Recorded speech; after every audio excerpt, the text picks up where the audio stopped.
Quand ma fille a emménagé chez moi, j'ai gardé le silence, et je ne lui ai pas dit que j'avais racheté le moulin de mon père. Une chance que je sois resté silencieux, car, 2 semaines plus tard, mon gendre se présentait avec un avocat. Mais son sourire a vite disparu, quand j'ai vendu ma quincaillerie, je n'ai jamais dit à ma fille que j'avais racheté la scierie de son grand-père. Dieu merci, j'ai gardé la bouche fermée. Car, à peine 2 semaines après son emménagement avec son mari dans ma maison, d'amis, soi-disant pour m'aider, ils sont entrés dans ma cuisine. Ils étaient accompagnés d'un avocat, et tenaient une pile de papiers, destinés à m'envoyer en maison de retraite. Mais l'assurance qui se lisait sur leur visage n'a pas survécu au coup de téléphone que j'ai passé juste devant eux. Avant de vous raconter comment cet appel a mis fin à leur petit complot, dites-moi dans les commentaires d'où vous me regardez ce soir. Et abonnez-vous, si vous pensez qu'une famille qui oublie d'où elle vient, mérite une bonne leçon. Je m'appelle Walter Grady, et j'ai 66 ans. Pendant 38 ans, j'ai tenu la quincaillerie Grady, sur la route 9, en dehors d'Asheville, en Caroline du Nord. C'est le magasin même que mon père avait fondé, avec une caisse enregistreuse à manivelle, et une poignée de main pour chaque client qui franchissait la porte.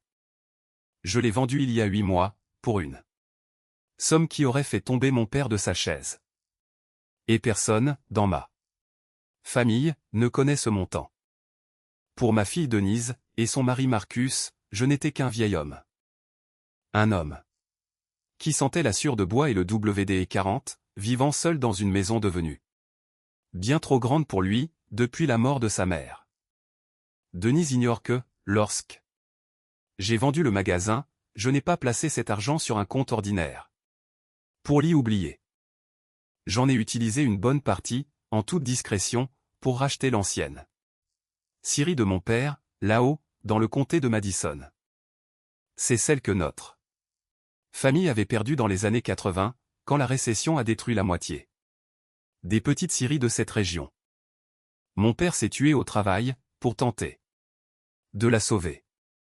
J'ai grandi en l'entendant en parler, de la même manière que certains hommes parlent d'une femme, qu'ils n'ont jamais cessé d'aimer.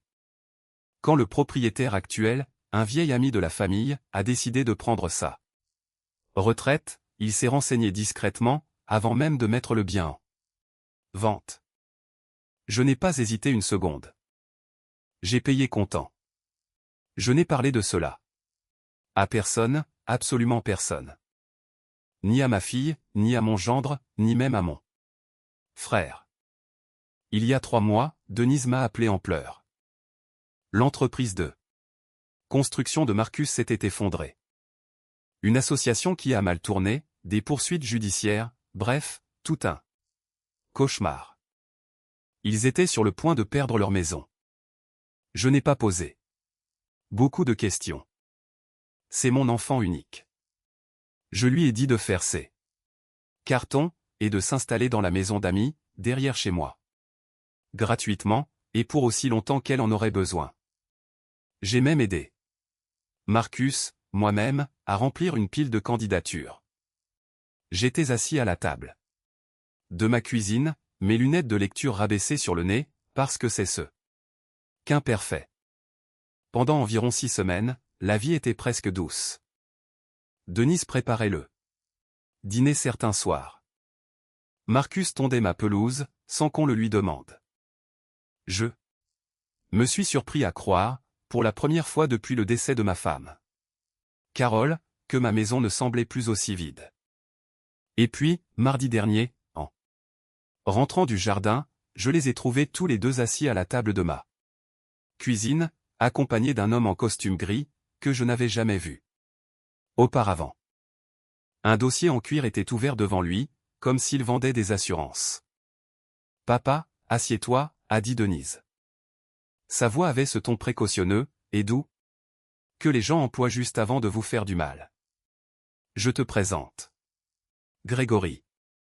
C'est un spécialiste de la prise en charge des personnes âgées. Nous voulions qu'il te présente quelques options. J'ai regardé le dossier. J'ai Regardez ma fille. Des options pour quoi, exactement? Marcus s'est penché en avant, les coudes posés sur ma table, cette même table que Carole et moi avions achetée dans un marché aux puces, en 1994. Walter, nous avons discuté, et honnêtement, nous faisons un sang d'encre pour toi, ici, tout seul. Cette maison est bien trop grande pour une seule personne. Les escaliers, le jardin, tout ça. Nous avons trouvé une résidence très agréable, du côté d'Andersonville. Une résidence assistée, mais du haut de gamme. Et Grégory, ici présent, peut nous aider à mettre en place ce qu'on appelle une fiducie révocable. Ainsi, la maison passe à nos noms dès maintenant, pendant que tu es encore en assez bonne santé, pour prendre cette décision toi-même. J'ai senti une vague de froid s'installer derrière mes côtes. Vous voulez que je vous cède ma maison? Alors que je suis assis là, en parfaite possession de mes moyens, pour tout décider. Moi-même? Ce n'est pas ce que tu crois, a dit rapidement Denise, en cherchant à attraper ma main. Je l'ai laissé faire, tout en gardant un visage aussi inexpressif, et fatigué, que possible. C'est simplement une gestion intelligente, papa. S'il t'arrive quelque chose, Marcus et moi devrions passer par des successions, des avocats, et des mois de tracasseries. Cela rend tout plus simple, pour tout le monde. Plus simple pour tout le monde. J'ai parfaitement compris ce qu'elle entendait par « tout le monde ». J'ai regardé vers le couloir du salon. Mon petit-fils, âgé de seulement 9 ans, était assis sur le canapé avec sa tablette. Il avait son casque sur les oreilles, ignorant totalement que ses parents essayaient de foutre son grand-père à la porte de la seule maison qui lui restait. J'ai pensé à tous ces samedis matins passés à apprendre à ce petit garçon à manier un rabot dans mon atelier. Toutes ces années passées à enseigner la même chose à sa mère, bien avant lui. Denise, ai-je dit doucement, regarde-moi. Est-ce ton idée, ou la sienne? La mâchoire de Marcus s'est crispée. Est-ce que ça a de l'importance, de savoir de qui vient l'idée? Nous essayons de prendre soin de toi, et tu fais passer ça pour un crime. Grégory, l'avocat, s'est raclé la gorge. Il a fait glisser des papiers vers moi, sur la table, en tapotant un endroit marqué d'un tuteur jaune. M. Grady, si vous voulez bien relire cette section juste ici, et signer là où c'est indiqué, nous pourrons engager le transfert auprès du comté dès cette semaine. J'ai fixé le stylo posé sur le dossier. Un stylo en plastique bas de gamme, du genre de ceux que les banques enchaînent à leur comptoir. J'ai pensé à toutes ces années passées derrière mon propre comptoir, dans ma quincaillerie, attendre aux clients le stylo exact dont ils avaient besoin, sans jamais chercher à dépouiller un vieil homme de son foyer. Ma main s'est mise à trembler, et je les ai laissés observer. J'ai laissé ma respiration devenir saccadée. J'ai laissé mes épaules s'affaisser, comme si quelque chose en moi venait définitivement de se briser. Denise a serré ma main plus fort, et pendant une terrible seconde, j'ai aperçu dans ses yeux quelque qui ressemblait presque à du soulagement. Comme si elle redoutait une confrontation, et qu'elle était soulagée que je ne me batte pas. C'est bien. Papa, a-t-elle chuchoté. Respire, simplement. On s'occupe de tout. J'ai tendu la main vers le stylo. 6 mois avant sa mort, Carole m'avait fait m'asseoir sur notre porche arrière. Sa canule à oxygène sous le nez. Elle m'avait dit une chose que je n'avais jamais voulu entendre. Elle m'avait dit qu'elle avait vu Denise changer au fil des ans, qu'elle l'avait vu grimacer chaque fois que les affaires de Marcus battaient de l'aile. Elle avait remarqué avec quelle rapidité elle parlait d'argent au lieu de parler de famille, à chacune de nos visites. Carole m'avait pris la main, tout comme Denise le faisait à cet instant, à la différence près que la poignée de Carole exprimait quelque chose de complètement différent. Walter, avait-elle dit, si jamais cela devait arriver, s'ils en viennent à convoiter ce que nous avons bâti, promets-moi de découvrir la vérité Avant de leur céder quoi que ce soit. Ne leur donne rien par culpabilité. Oblige-les d'abord à te montrer qui ils sont vraiment. Je le lui avais promis. J'avais haï cette promesse dès l'instant où je l'avais faite. Et je la haïssais. Encore plus, assis à cette table de cuisine, avec le stylo d'un inconnu dans ma main tremblante. Car cela signifiait que Carole avait tout compris. Depuis son lit d'hôpital, elle avait vu venir ce moment précis. Et une part de moi, têtue et orgueilleuse, avait passé 6 mois à espérer qu'elle se trompe. Elle ne s'était pas trompée. J'ai signé. Ma signature est apparue tremblante et petite, bien loin du paraphe assuré que j'avais apposé pendant 40 ans sur des factures. Grégory a rassemblé les papiers. Avec un petit sourire satisfait, le sourire d'un homme qui est payé, que l'affaire soit honnête ou pourrie. Denise m'a pris dans ses bras, et je l'ai laissé faire, en détournant le visage, pour qu'elle ne voie pas que mes yeux étaient secs. Nous allons si bien prendre soin de toi, papa, a-t-elle murmuré. Je sais que vous le ferez, ai-je répondu, et je le pensais d'une manière qu'elle ne pouvait pas encore comprendre. Je leur ai dit que j'avais besoin de me reposer. Et je suis monté dans ma chambre, celle-là même que Carole et moi avions partagée pendant 30 ans. Je me suis assis sur le bord du lit, et j'ai écouté. 20 minutes. Plus tard, j'ai entendu le bruit d'un bouchon qu'on faisait sauter au rez-de-chaussée. Suivi du rire de Marcus, un rire fort, détendu, comme je n'en avais pas entendu chez lui depuis des mois. À la fin de cette misère, enfin débarrassé de cet endroit, a-t-il lancé. Et au fait que papy soit enfin le problème de quelqu'un d'autre, a ajouté Denise, en riant avec lui. Je suis resté parfaitement immobile sur ce lit. Pendant un long moment. Quelque chose en moi, qui s'accrochait depuis des mois, en espérant se tromper sur ma propre fille, a fini par céder. Le lendemain matin, j'ai composé le seul numéro de mon téléphone, auquel je n'avais pas touché depuis 8 mois. Roland Chen s'était occupé de chaque détail juridique de la vente de la quincaillerie. Il était la seule personne, en dehors de moi, à être au courant. Pour la Syrie. Roland, c'est Walter. J'ai besoin que tu fasses exactement ce dont nous avions discuté, si jamais nous en arrivions là. Il y a eu une pause. À l'autre bout du fil. Puis sa voix a résonné, calme et posée, comme savent l'être les avocats qui s'attendent à de mauvaises nouvelles depuis un moment. Le document pour la fiducie ? Signé hier. Alors nous avons déjà une longueur d'avance sur eux, Walter. Ce document rédigé par l'avocat de ta fille. Celui qui transfère la propriété de la maison. Il ne vaut même pas le papier sur lequel il est imprimé, et il n'a jamais rien valu. Je me suis assis lentement à la table de ma cuisine. Explique-moi ça. Il y a 8 mois, juste.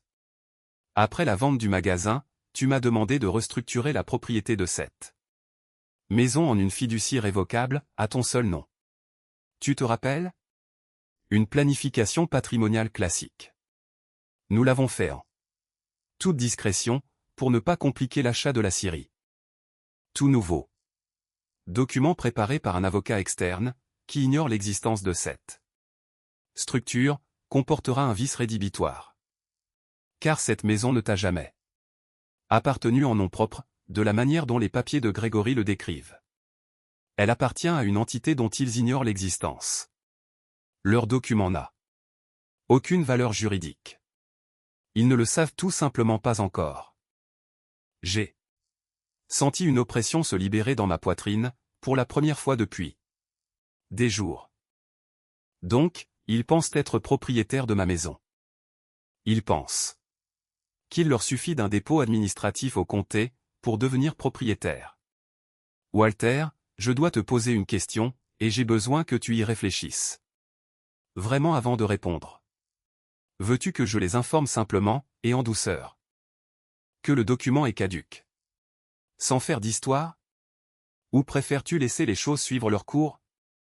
J'ai repensé à la main de Carole sur la mienne, sur le porche.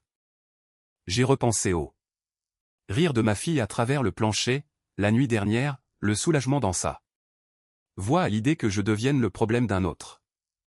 Laisse faire les choses. Ai-je dit. Je veux qu'ils croient qu'ils ont déjà gagné. Je veux qu'ils commencent à dépenser de l'argent qui ne leur appartient pas. Et lorsqu'ils auront bâti tout leur avenir sur un bout de papier qui ne vaut rien, je veux être là, debout. Devant eux, au moment où tout s'effondrera. Roland a soupiré doucement. C'est un chemin difficile, Walter. J'en ai arpenté de plus dur. Au cours de la semaine suivante, j'ai joué le rôle d'un homme qui glissait doucement vers le déclin. J'ai laissé Denise s'occuper de mon courrier. J'ai laissé Marcus discuter avec des entrepreneurs pour moderniser la maison avant de la mettre en vente. Ce qui m'a révélé tout ce que je devais savoir sur leurs véritables intentions concernant cette maison où j'avais élevé toute la famille. J'ai opiné du chef lorsque Grégory est revenu avec un second document. Celui-ci les autorisait à accéder à une partie de mes comptes d'investissement, pour couvrir de soi-disant frais de transition, pendant la finalisation de la vente. Roland m'avait déjà prévenu qu'ils essaieraient cette manœuvre. J'ai signé ce papier aussi, de la même main tremblante. Car Roland avait, lui aussi, discrètement transféré l'intégralité de mes vrais actifs de l'achat de la Syrie jusqu'à mes comptes de retraite dans une structure juridique sur laquelle ils n'avaient aucun droit, et qu'ils ne soupçonnaient même pas. Ce à quoi ils allaient accéder, c'était un compte séparé, créé par Roland. Spécialement à cette fin, crédité d'exactement 200 000 $. Ni plus, ni moins. Assez pour leur donner du fil à retordre, mais pas assez pour me faire du mal. Ils ont trouvé ce compte en l'espace de 4 jours. J'ai observé la scène. Comme on regarde l'orage approcher au loin, depuis le compte Instagram de Denise. Elle avait oublié que je la suivais toujours, avec un ancien profil portant mon deuxième prénom. Un SUV tout neuf est apparu dans l'allée de la maison d'amis, Marcus tout sourire au volant. Un long week-end à Charleston, des photos d'huîtres et d'un balcon d'hôtel. Une montre au poignet de Marcus, que j'avais reconnue dans une pub de bijouterie. De nouveaux meubles livrés dans ce qu'ils avaient déjà commencé à appeler « notre maison » auprès de leurs amis sur les réseaux sociaux. La maison d'amis, que je leur avais offerte par amour, était désormais transformée en un simple tremplin vers quelque chose de plus grand. Ils ont dilapidé ces 200 000 $ en 11 jours. Le 12e jour, je suis parti seul dans le comté de Madison, pour la première fois depuis le rachat de la Syrie. Je n'avais dit à personne, pas même à Roland, que j'avais prévu d'y aller ce matin-là. J'ai garé mon pick-up sur le parking en gravier, à l'endroit même où mon père garait le sien. Je m'assis sur le quai de chargement, dans l'air frais d'octobre, buvant du café dans un thermos. Je contemplais le vieux bâtiment du moulin, que j'avais passé 8 mois à restaurer en secret, sans qu'aucun membre de ma famille ne sache qu'il existait. J'avais réembauché 3 anciens ouvriers que mon père employait à l'époque. Des hommes aujourd'hui septuagénaires, qui se souvenaient exactement de ce qu'était cet endroit, avant que les banques ne le saisissent. Nous ne l'exploitassions plus comme une scierie commerciale. J'avais converti la moitié du bâtiment en un centre d'apprentissage du travail du bois, pour de jeunes hommes et femmes sortant du système de placement familial dans 3 comtés voisins. Des jeunes qui avaient besoin d'un métier, et d'une raison de se lever le matin, bien plus que d'un autre programme gouvernemental. Carole disait souvent que la vraie richesse n'était pas ce qu'on gardait, mais ce qu'on était prêt à offrir à quelqu'un qui en avait plus besoin que soi. J'avais enfin compris comment l'écouter. Ce même matin, j'ai reçu un appel de Roland. Sa voix présentait un ton tendu, que je ne lui connaissais pas. Walter, ils ont déposé les papiers au comté ce matin. Ils essaient de forcer le transfert, en prétendant que tu ne réponds plus à leurs appels, et en invoquant ton déclin cognitif, comme justification pour une procédure d'urgence. Quelque chose en moi est devenu soudain très calme. Et très froid. Ils disent que je suis incapable. Ils écrivent très exactement cela à un greffier du comté. J'ai jeté un coup d'œil par-delà la cour du moulin, vers les 3 anciens ouvriers qui chargeaient du bois frais sur un camion plateau. Devant, un petit panneau en bois indiquait École des métiers Grady et Fils. Un nom que j'avais choisi, parce que je n'avais pas tout à fait renoncé au fils que je n'avais jamais eu. Seulement à la fille, qui avait oublié ce que son propre nom signifiait autrefois. Roland organise un appel. Avec eux tous. Denise, Marcus, et leur avocat. Demain matin. Dis-leur que je veux discuter du transfert en personne. Que je suis prêt à tout finaliser. Tu vas les laisser croire qu'ils ont gagné. Une dernière fois. Juste une dernière fois. Le lendemain matin, je suis redescendu chez moi à Asheville. J'ai franchi ma propre porte d'entrée, et j'ai retrouvé Denise, Marcus et Grégory, de nouveau assis à ma table de cuisine. La même table, le même dossier, une nouvelle pile de papiers étalés, qui n'attendait plus que moi. Denise m'a regardé avec une expression que je voyais autrefois sur son visage de petite fille, lorsqu'elle attendait d'ouvrir un cadeau d'anniversaire. Une anticipation pure, sans la moindre culpabilité. Papa, nous sommes tellement contents que tu es appelé. Grégory a juste besoin de ta signature sur le transfert définitif, et nous pourrons enfin avancer. Je me suis assis lentement sur ma chaise. J'ai observé le stylo posé sur la table, ce même stylo en plastique bas de gamme. Avant de signer quoi que ce soit, ai-je dit, je veux passer un coup de téléphone. Je pense que vous devriez tous les deux l'écouter. J'ai posé mon téléphone sur la table, et j'ai composé le numéro. 2 tonalités ont retenti. Puis la voix de Roland s'est fait entendre dans le haut-parleur, claire et posée. Roland chaîne. Roland, c'est Walter. Je suis assis ici avec Denise, Marcus, et leur avocat, Grégory. J'aimerais que tu leur expliques exactement ce que tu m'as expliqué il y a 2 semaines, au sujet de la structure de propriété de cette maison. Et aussi au sujet de la demande de fiducie qu'ils ont déposée hier au comté, prétendant que je ne suis pas mentalement apte à gérer mes propres affaires. Un long silence s'est installé autour de la table. Le visage de Grégory a pris la couleur d'un vieux papier. Avec plaisir, a dit Roland.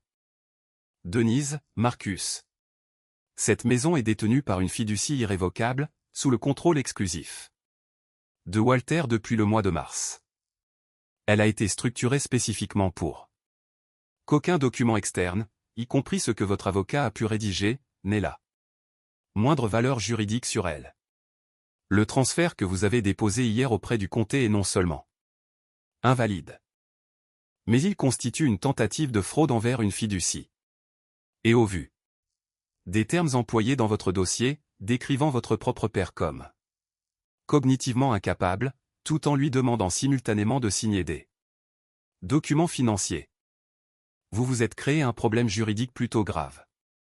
J'ajouterai que les 200 000 $ auxquels vous avez accédé au cours des 2 dernières semaines provenaient d'un compte créé explicitement pour tester vos intentions, et non pour financer votre mode de vie. Chaque transaction a été documentée. Marcus s'est levé d'un bond de sa chaise, si vite qu'elle a grincé lourdement sur le sol. C'est de la folie. Tu nous as piégés. Tu es resté assis là tout ce temps à nous laisser croire. À vous laisser croire. Exactement ce que vous vouliez croire, ai-je répondu. Et ma voix était ferme. Sans rien de la voix tremblante du vieil homme que je leur jouais depuis 2 semaines. Que j'étais trop point faible, et trop fatigué pour remarquer ce que ma propre fille était en train de me faire. Le visage de Denise était devenu livide. Sa main était posée à plat sur la table, comme si elle avait besoin de se raccrocher à quelque chose de solide. Papa, s'il te plaît, nous pouvons expliquer. Nous avions peur. Les affaires de Marcus. Nous avons paniqué. Tu n'as pas paniqué quand tu m'a qualifié d'incompétent mental dans un document officiel, Denise. Tu as calculé ton coût. Il y a une différence. Grégory a commencé à remballer ses papiers dans son dossier, avec des mains qui n'étaient plus tout à fait stables. Monsieur Grady, je tiens à préciser que je n'ai été informé d'aucune structure de fiducie préalable. Je vais examiner ma propre responsabilité dans cette affaire avant d'aller plus loin. Faites donc, ai-je dit. Roland prendra contact avec votre cabinet cette semaine. J'ai raccroché.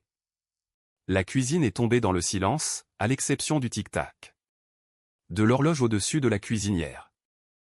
La même horloge que Carole avait choisie lors d'un congrès de quincailliers, il y a 30 ans. Marcus a attrapé son manteau sur le dossier de la chaise. C'est incroyable. Tu préfères détruire ta propre famille, plutôt que de nous laisser t'aider. Tu ne m'aidais pas, Marcus. Tu m'enterrais vivant, de mon vivant. Et tu le faisais avec la bénédiction de ma fille. Il a regardé Denise, comme s'il s'attendait à ce qu'elle se batte pour lui. Et comme elle ne disait rien, qu'elle restait simplement assise là, à fixer la table, des larmes coulant en silence sur son visage, il a secoué la tête et a franchi la porte d'entrée. J'ai entendu son SUV neuf démarrer dans l'allée une minute plus tard, puis le crissement du gravier sous les pneus lorsqu'il a quitté les lieux. Denise est restée sur sa chaise. Pendant un long moment, aucun de nous n'a dit un mot. Je vous ai entendu, Marcus et toi, cette nuit-là, ai-je fini par dire. À travers le plancher, déboucher le champagne, trinquer au fait de vous débarrasser de moi. Elle a sursauté, comme si je l'avais frappée. Papa, je ne voulais pas. Tu pensais chaque mot. Sinon, tu ne l'aurais pas dit à voix haute, dans une maison que tu croyais libérée de tout ce qui pouvait te nuire. Elle a enfoui son visage dans ses mains. Je suis resté assis là, à regarder ma fille pleurer. À cette table de cuisine où je lui avais autrefois appris à poser des divisions. Et j'ai ressenti cette même douleur, que j'imagine chez chaque père dans un moment pareil. Le souhait que les choses redeviennent simples, mêlé à la certitude que la simplicité consisterait seulement à la laisser me refaire la même chose dans 5 ou 10 ans. Qu'est-ce qui va se passer, maintenant, a-t-elle demandé à voix basse. Maintenant, Marcus et toi allez devoir apprendre à vivre avec ce que vous avez vraiment, au lieu de compter sur ce que vous pensiez pouvoir me prendre. La maison d'amis reste à votre disposition jusqu'à la fin du mois. Après cela, vous devrez prendre d'autres dispositions. Tu me mets à la porte. Je te laisse partir. De la même manière que ta mère a abandonné toutes ses illusions sur les gens, bien avant que je ne sois prêt à le faire. Je t'aime, Denise. Je t'aimerai toujours. Mais t'aimer ne veut pas dire te donner le reste de ma vie. Pour que tu en disposes à ta guise. Je suis remonté dans le comté de Madison le soir même. Je m'assis sur le porche du bureau de la vieille Syrie, alors que le soleil se couchait derrière la crête. Cette même crête que mon père observait depuis cet endroit exact, 60 ans plus tôt. J'ai pensé à Carole, à la promesse que je lui avais faite sur notre Porsche, à quel point elle avait eu raison sur toute la ligne. Et à quel point j'aurais aimé, pour elle comme pour moi, qu'elle se soit trompée. Je ne sais pas si Denise et Marcus se remettront un jour de ce qu'ils ont tenté de faire, ou s'ils passeront le reste de leur vie à m'en vouloir, plutôt qu'à assumer leurs actes. Je sais que Roland m'affirme que le seul dépôt frauduleux pourrait entraîner de vraies conséquences judiciaires pour eux deux. Des conséquences que j'ai choisi de ne pas adoucir, parce que Carole m'a appris que protéger les gens de leur propre vérité n'est pas de l'amour. C'est juste une façon plus lente, et plus silencieuse, de les laisser détruire tout ce qui les entoure, y compris vous-même. Les 3 comptes d'épargne-études de mon petit-fils sont intacts, totalement préservés de cette histoire. Car il y a des choses qu'un grand-père protège, quoi que les parents se fassent entre eux. Il n'est toujours pas au courant des détails, et j'ai l'intention de préserver ce secret aussi longtemps que possible. Même si j'imagine qu'un jour, il me demandera pourquoi son grand-père a cessé d'inviter ses parents au dîner du dimanche. Aujourd'hui, je m'assois toujours sur le porche du moulin la plupart des soirs, une tasse de café à la main. J'écoute cette même rivière que mon père écoutait, et je regarde de jeunes gens qui n'ont jamais eu de vraie chance dans la vie, apprendre à construire quelque chose de leurs mains, au lieu de tout détruire. Carole aurait adoré les voir travailler. J'aime à penser quelle est la raison pour laquelle j'ai enfin compris ce qu'elle essayait de m'enseigner toutes ces années. Que la chose la plus dure, et la plus aimante qu'un parent puisse parfois faire, c'est de rester parfaitement immobile. Et de laisser la vérité accomplir ce que la gentillesse seule n'a jamais pu réaliser. Si vous avez déjà dû laisser la vérité faire le travail difficile que l'amour ne pouvait pas accomplir, racontez-le-moi dans les commentaires ci-dessous. Je les lis tous, sans exception. Et si vous pensez qu'on ne devrait jamais accorder à sa famille plus de confiance qu'elle n'en a mérité, cliquez sur « J'aime » et abonnez-vous. Car j'ai encore d'autres histoires comme celle-ci à vous raconter.